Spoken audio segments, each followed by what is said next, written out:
Pulso económico de jueves, como el tiempo, mal. En la bolsa mal, vamos a ir viéndolo, 0,75% de caída, hemos perdido los 8.100, 8.040,7. A pesar de ello, hay compañías que avanzan, sí, pero no mucho. CaixaBank 1,16 arriba, Colonial 1,05 arriba y lo mismo sube Bankinter 1,05. Por contra, los que hoy han tenido peor día de bolsa, AENA se deja en la sesión 2,17, Celnex 2,07 y Repsol 1,91. Bien, y a continuación les voy a adelantar algunos de los argumentos que van a ser debatidos en esta mesa de análisis económico con los mejores expertos para ustedes, para que no se pierdan un detalle.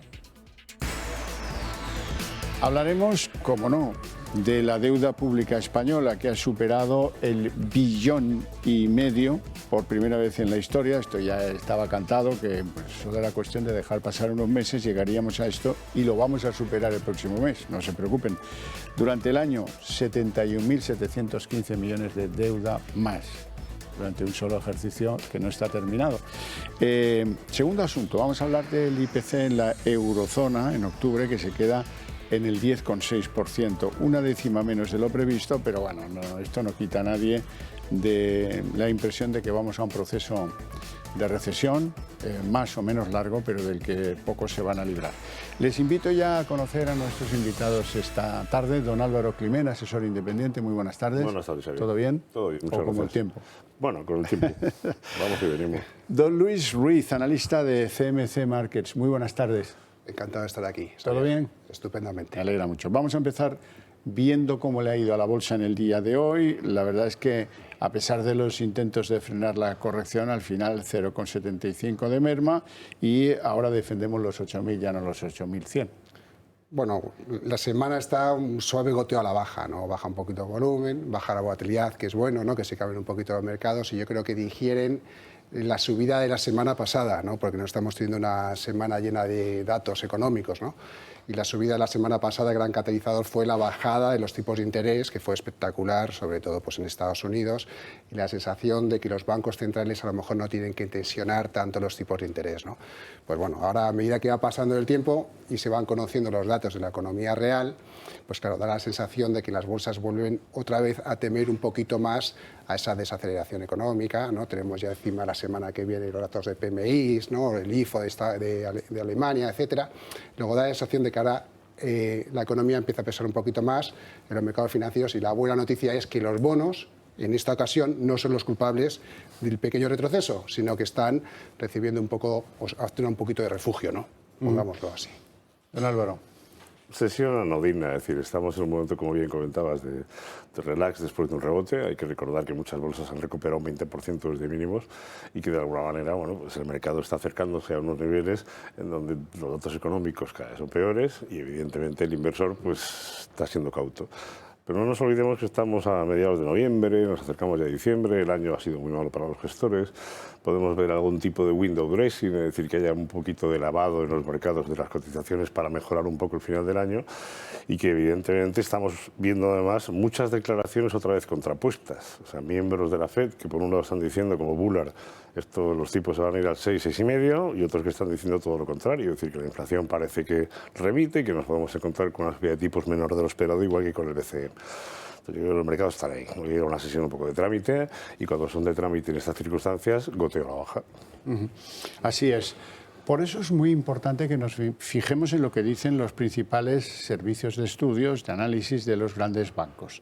Todos coinciden en anticipar un freno de los elementos que son los que conforman la economía real: el consumo privado, el gasto público, la inversión y, desde luego, las exportaciones. Coincidencia total. Bueno, lo llevamos diciendo aquí desde hace ya mucho tiempo, ¿no? Es decir, el deterioro de todos los indicadores, sobre todo adelantados, vienen anunciando pues, una clara recesión técnica probablemente en Alemania en el cuarto trimestre y primer trimestre del año que viene, en España probablemente un crecimiento cero el cuarto trimestre y probablemente negativo el primer trimestre, y eso está haciendo pues, que todos los, no solamente los bancos, sino los servicios de estudios y además organismos internacionales van rebajando cada vez más las expectativas de crecimiento y reduciendo el crecimiento pues, de la demanda privada, obviamente, porque el poder adquisitivo, la inflación se lo está comiendo, con lo cual no va a haber demanda privada, prácticamente no va a crecer más del 0,9 el año que viene, el consumo público ya no puede seguir tirando, como ya no hay mucho más pulmón de todo lo que hemos venido gastando desde el COVID hasta hoy, y nos vamos a encontrar una inversión parada por una incertidumbre económica a futuro y con unos tipos de interés más caros, donde la financiación va a ser más cara. Entonces, claro, todo esto te lleva a que además en España tienes una pelota de déficit público estructural de casi el 5% y con una deuda, como vamos a comentar ahora, que no hace más que crecer. Entonces, al final, no hay ningún factor encima de la mesa que permita poner un poquito de optimismo cara al año que viene. Ni siquiera las exportaciones, que siguen comportándose mal. Tampoco. Bueno, y las importaciones de energía que estamos haciendo, que nos lleva a un déficit comercial bestial. Bueno, lo ha dicho casi todo ya, ¿no? hay poco hombre, el dato positivo, es que cuando vemos un poco el panel de Funcas, es que se ha revisado un poquito al alza lo que es el crecimiento de este año. A la baja, mucho y de forma intensa lo que es el ejercicio que viene, ¿no? Y luego, hombre, la dinámica es muy negativa, ¿no? Porque sobre todo encima estamos viendo que esas cifras se están produciendo de crecimiento en un entorno donde se espera que la deuda o el déficit aumente en torno a 4 puntos porcentuales, 4,5, 5 puntos porcentuales, ¿no? Luego la sensación es que, pues sí, la dinámica es negativa y encima, desde un punto de vista externo, pues no podemos esperar mucho apoyo por nuestros socios económicos, ¿no? Luego, esa es la situación que tenemos en la actualidad, ¿no? Pues sí. Bueno, vamos a hablar de deuda pública. Les comentaba antes, 1,5 billones de eso es lo que debemos en el último cierre. La primera vez en la historia que estamos en esas cantidades. Durante el año ha crecido la deuda 71.715 millones de euros. La deuda del conjunto de las administraciones públicas subió en septiembre hasta el máximo histórico de 1,5 billones de euros, lo que supone un aumento en términos relativos del 0,8% respecto al mes anterior, y la ratio sobre el PIB se situó en el 116%, según los datos publicados este jueves por el Banco de España. En tasa interanual se incrementó un 5% respecto al mismo mes del año pasado, con 71.715 millones más, como consecuencia de los menores ingresos y los mayores gastos derivados de la crisis de la pandemia y más recientemente por la guerra en Ucrania. Aunque la ratio de deuda pública sobre el PIB ha ido descendiendo en los últimos meses y se sitúa ahora en el 116%, aún supera ligeramente el objetivo del Gobierno para todo el año, que era el 115,2%, de acuerdo con lo establecido por el Ejecutivo en el Plan de Estabilidad remitido a Bruselas a finales de abril. El escenario que plantea el Programa de Estabilidad 2022-2025 muestra un progresivo descenso del déficit a lo largo de los 4 ejercicios hasta que la ratio deuda-PIB se sitúe en el 109,7% en el año 2025. Luis Ruiz. Menudas cifras, ¿no? Menudas cifras. La verdad es que es una constante que he vivido a lo largo de toda mi vida, ¿no? Ver cómo la deuda va creciendo y nos encontramos con lo que tenemos. Mira, yo he hecho un pequeño cálculo, ¿no? Pero estamos hablando de que a lo mejor los tipos de interés en España pues han reputado un 2%, ¿no? Esto para un 116% de PIB sobre deuda significa que más o menos un 2,5% aumenta el servicio de la deuda, ¿no? Luego son cifras que señalan lo insostenible de la situación, ¿no? Y realmente pues son cifras pues bastante preocupantes, ¿no? Luego, y también vemos que el margen de actuación de la administración pública, en este caso con políticas fiscales expansivas, es muy reducido. Y de hecho también estamos apreciando cómo países que se han salido un poquito, ¿no?, del tiesto intentando hacer políticas fiscales expansivas, ¿no?, como fue el caso del Reino Unido, enseguida cómo los mercados pues han vuelto a ponerlos en su sitio, ¿no? Luego esta es la situación en la que estamos ahora mismo, ¿no? Esas cuentas públicas muy dañadas y con poco margen de actuación y encima con mucha sensibilidad a la subida de tipos de interés por los elevados niveles de endeudamiento actuales, ¿no? Álvaro. Bueno, la verdad es que si miramos un poco a pasado, desde el inicio de esta legislatura la deuda pública ha aumentado más de 230.000 millones, ya no solamente durante este año.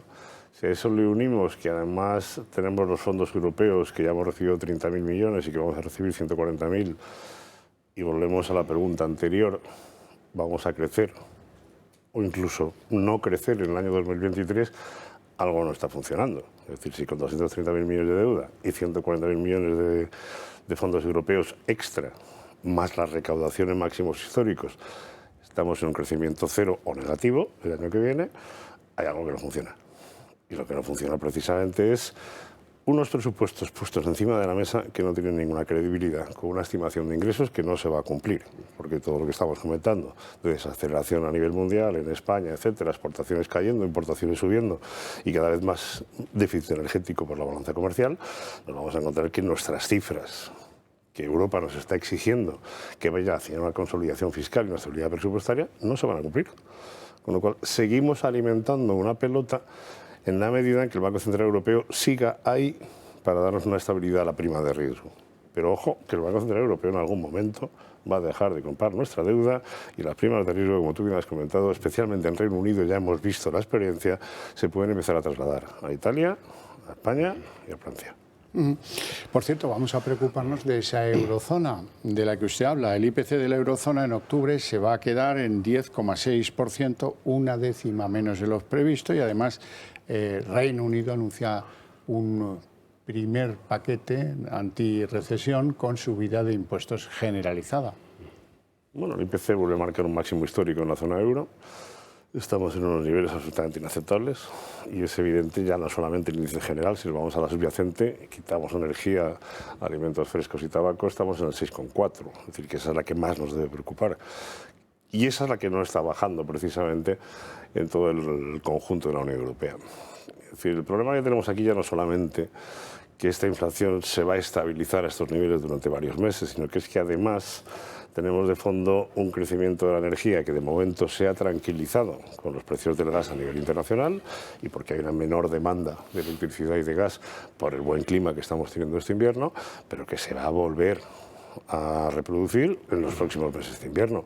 Eso nos va a llevar, por un lado, a que sigamos teniendo un alto precio de la energía. Pero es que los alimentos están creciendo más de un 15%, no solamente en España, sino en toda la zona europea. Eso va directo al bolsillo del consumidor.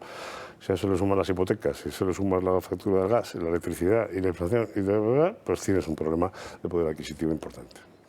Sí, sí, así es, ¿no? Sí, el principal problema yo no lo veo de crecimiento económico, ¿no? Porque muchas veces se plantea o se discute en las casas de análisis sobre si va a haber desaceleración o no. Para muchos de los que nos escuchan, ¿no? Tener una inflación de un 10% es el verdadero problema, ¿no? Que es la pérdida de poder adquisitivo que estamos viendo que está siendo pues, muy abultada, ¿no? Y sobre todo por energía y por alimentos. Sí es cierto que da la sensación de que la energía, por efecto escalón, a medida que avance el tiempo, pues la inflación va a desacelerar con bastante fuerza, ¿no? Y eso es lo que apuntan las principales casas de análisis, el Banco Central Europeo, etcétera, ¿no? Hasta incluso Funcas, ¿no? Cuando hablamos, se habla de que la inflación a finales del año que viene podría estar en torno al 3%. Luego, por ese sentido, no sabemos si son realmente buenas noticias que la inflación baje, porque probablemente señale que es que la demanda es muy débil y que la economía está debilitada, ¿no? Pero sí sería, desde un punto de vista de que la política monetaria tuviese cierto margen de actuación para ayudar en el futuro, pues eso, que la inflación no suponga un problema, ¿no? Bueno, vamos con algo positivo y un nombre propio de la bolsa española, ACS, la constructora de Florentino Pérez, que ha ganado un macro contrato, 3.370 millones de euros en Estados Unidos, concretamente en Ohio, donde van a construir una fábrica de baterías para coches eléctricos. Bueno, lo primero es que es algo que debemos mirarnos en España. Las principales compañías como ACS, Iberdrola y alguna más están empezando a mirar el mercado de fuera y cada vez el peso exterior en lo que son las ventas de estas compañías cada vez es mayor, es decir, el peso que tienen en España cada vez es más reducido a través de las filiales que tienen en los distintos países. El contrato es un contrato estupendo, es decir, representa un 12% de las ventas del año pasado y un 5% del total de cartera que tienen, que son casi 70.000 millones. Con lo cual yo creo que es muy buena noticia el hecho de que compañías españolas estén llevando ese tipo de contratos en países especialmente como Estados Unidos. Noticia buenísima, ¿no? En este sentido, pues claro que sí, ¿no? Un mega contrato, ¿no? Llamémoslo así, porque al final la realidad es que el contrato es, yo estoy mirando un poquito las cuentas de resultados y el contrato que va por debajo es de 1,5 millones de dólares, ¿no? En este caso. Luego, al final, son muy buenas noticias. Y bueno, lo único negativo es que quizás para la cotización, ¿no? Dentro de ACS son de las pocas acciones que ha subido en lo que va de año, ¿no? Y bueno, y si está dentro de un sector, que es el sector de infraestructuras, que parece que sí va dentro de todo este escenario que estamos barajando, va a ser motor, ¿no? Va a ser motor de crecimiento en el sentido de que tenemos otro tema grande encima de la mesa, que es luchar contra el cambio climático, ¿no? Y en este sentido, contratos destinados a infraestructuras o empresas de este estilo como ACS, pues pueden ser las grandes beneficiadas, ¿no? Bueno, pues qué suerte han tenido en ACS. Con Filegal les tengo que hablar de los premios de esta publicación digital que tiene un carácter pues, de atender lo que sucede en el mundo judicial. Cada vez son más cosas, muchas de ellas tienen que ver con la economía y ahí hemos estado en la entrega de premios de Confilegal que se produjo ayer por la noche. Los jueces acaban siendo los árbitros de un gran número de causas que se centran en cuestiones económicas. Confilegal entregó ayer los premios de su quinta edición. El magistrado García Castellón ha sido uno de los galardonados, precisamente con el premio a la independencia. La independencia, yo creo que debe proclamarse no solamente frente a los demás, sean poderes de cualquier tipo, económicos, sociales, políticos, sino también importante frente a uno mismo. Un honor que el jurado de esta ceremonia de Confilegal ha querido otorgar en reconocimiento a su ejercicio responsable y profesional dentro de la Administración de Justicia. García Castellón es el juez que más casos de corrupción ha instruido, algunos tan sonados como el caso Banesto, Púnica, Lezo o Villarejo. Este último dispone de 10 piezas judiciales abiertas e investiga al excomisario José Manuel Villarejo por ser el presunto cabecilla de una organización criminal a quien la Fiscalía Anticorrupción le atribuye delitos de cohecho, blanqueo o malversación de fondos, entre otros. Vamos con algún otro nombre propio de la bolsa española, por ejemplo, Colonial. Colonial hoy es la segunda en subidas, 1,05 de aumento y está entre los valores más exitosos del mercado. Presenta resultados buenos, está creciendo a ritmos del 12%, ¿no? En torno a EBITDA y en este caso también cifra de ventas. Luego es una compañía que está haciendo bien, encima tiene una buena estructura de pagos, tiene liquidez, tiene buena calificación crediticia y tiene momento en bolsa, ¿no? Y unas valoraciones bastante atractivas. Si comentábamos que antes quizás en ACS, ¿no? Las valoraciones eran más abultadas, en ese sentido Colonial sí tiene unas valoraciones bastante más atractivas. Estamos fijándonos en PERs de 5 veces, ¿no? PER de 5 veces o valor contable de 0,5 veces. Luego es realmente una acción que a día de hoy tiene protagonismo y con razón, ¿no? En ese sentido. No, añadir a lo que ha comentado Luis, a ver, los resultados han sido fantásticos y sobre todo la nueva cartera que ha entrado en renta está creciendo a niveles del 16%, es un máximo histórico. Pues que además esa nueva cartera está con revalorizaciones de rentas del 5%, pues que las rentas antiguas que ya han renegociado están creciendo al 7%. Con lo cual, lo hemos dicho muchas veces aquí, Xavi, tú lo sabes, nos gustan las OCIMIs porque son una protección contra la inflación y lo están demostrando. Cada 2 por 3 veremos la revalorización de activos de Colonial a final de año, que es cuando se produce la revalorización, pero no nos olvidemos que esta compañía, como tú bien has dicho, tiene una liquidez potente, tiene un loan to value por debajo del 40%, tiene una deuda de 6.000 millones, pero que si ajustamos el valor bruto de los activos, que son casi 14.000 millones, por esa deuda y algún ajuste más, nos vamos a un valor neto de 7.000, cotiza a 3.000. Es decir, están con descuentos del 50% todavía. Con lo cual creo que son compañías muy interesantes, igual que hablábamos de Merlin el otro día, que deben tenerse en cuenta porque están creciendo muy bien y son una protección contra la inflación. Vamos a hablar de Celnex. No le han ido las cosas bien, es la segunda en caídas en el día de hoy. Da la sensación de que sigue sufriendo esa espantada que dio quien tenía casi un 5% del capital, Hutchinson.